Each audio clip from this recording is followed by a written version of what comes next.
अस्सलाम वालेकुम। मां तव्हां सां शेयर कयां थी पथरनि खे पेंट करण जो तरीक़ो। ही पथर आहिनि जेके आम नर्सरी मां किथां बि मिली वेंदा, समुंड जे किनारे तां बि मिलंदा। कंहिं बि क़िस्म जा पथर खणो, धोई साफ़ु कयो। उन खां पोइ हीअ आहे जेसो। जेसो हमेशह बेस कोट जे लाइ इस्तेमालु थींदो आहे ऐं हिन खे इस्तेमालु करण खां पहिरियों ज़रूरु इन खे मिक्स कजे, छो त हिन जो जेको लिक्विड मथां अची वेंदो आहे ऐं घाटो हे वाइट जेको हिन जो मसालो आहे उहो तरे में वेही रहंदो आहे। सो बेस कोट करण जे लाइ सभिनी खां पहिरियों हिननि 3 पथर मूं खयां आहिनि, टिनी ते मूं वाइट कोट करे छॾियो। इन्हनि खे सुकण लाइ रखिणो आहे, कंप्लीटली सुकी वञनि त उन खां पोइ असां अॻिलो प्रोसेस शुरू कंदासीं। हीअ आहिनि मूं वटि एक्रिलिक पेंट्स। इन्हनि जो बहितरीनु रिज़ल्ट हूंदो आहे, इन खे इस्तेमालु करणु सवलो आहे ऐं इन में बेशुमार कलर्स ऐं शेड्स अवेलेबल आहिनि, उहे वठी था सघजनि। सभिनी खां पहिरियों ही ब्रुश आहे हिकिड़ो 5 नंबर जो, तव्हां ॾिसी सघो था। पंहिंजी मर्ज़ीअ सां कोई बि ब्रुश खणी थो सघिजे। उहो खणण खां पोइ मां सभिनी खां पहिरियों तेज़ पीलो रंग, गोल्डन येलो आहे इहो, उहो मां इस्तेमालु थी कयां। उन सां मां कुझु पन जेके आहिनि मां हिन ते पेंट कंदमि। सनफ्लावर्स मां पेंट कयां थी, इन करे पीले जा शेड्स ई खपंदा असांखे हिन में इस्तेमालु करण जे लाइ। सो सभिनी खां पहिरियों तेज़ पीले सां हिननि टिनी पथरनि ते मां कुझु पतियूं पेंट करे वेंदमि। उन खां पोइ असां वरी अॻिलो शेड जेको आहे पीले जो उहो कंदासीं इस्तेमालु। ऐं पथरनि जूं खोड़ सारियूं पेंटिंग जूं videos, stone painting by Nasreen Wafai, अगरि तव्हां लिखंदव त मुंहिंजे चैनल ते, मुंहिंजे यूट्यूब चैनल ते तव्हांखे इलाही सारियूं वीडियोज़ मिली वेंदियूं। इलाही अरसे खां पोइ अॼु मां हीअ वरी हिकिड़ी पथर पेंट करण जी वीडियो ठाहे रही आहियां।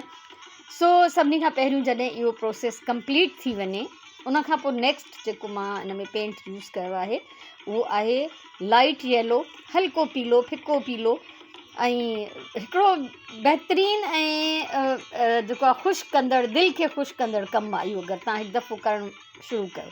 ॿी ॻाल्हि त हीअ एक्रिलिक पेंट्स थोरो थोरो इस्तेमालु थींदा आहिनि। सो जेकॾहिं तव्हां वठी रखो ऐं संभाले उन्हनि खे महफ़ूज़ कयो त इलाही अरसो तव्हां सां इहे हलंदा, तव्हांजे इस्तेमाल में रहंदा, जल्दी ख़राबु न थींदा आहिनि, जल्दी सुकंदा न आहिनि।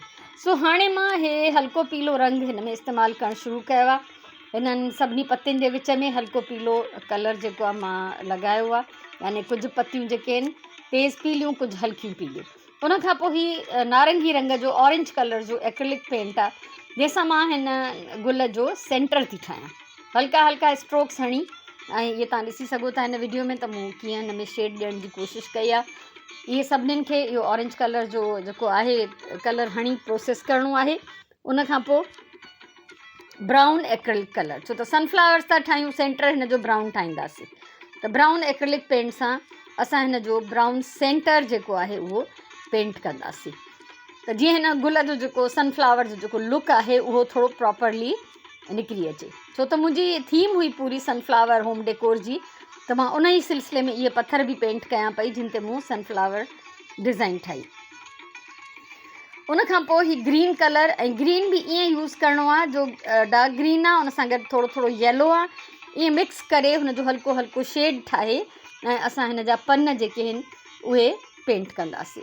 उन खां पोइ ही आहे permanent black marker. Permanent marker जेको हूंदो आहे ड्रहंदो न आहे, ऐं उनजो जीअं त नालो ई परमानेंट आहे, त उनजो जेको बि असां पेंट कंदासीं उहो परमानेंट ई रहंदो।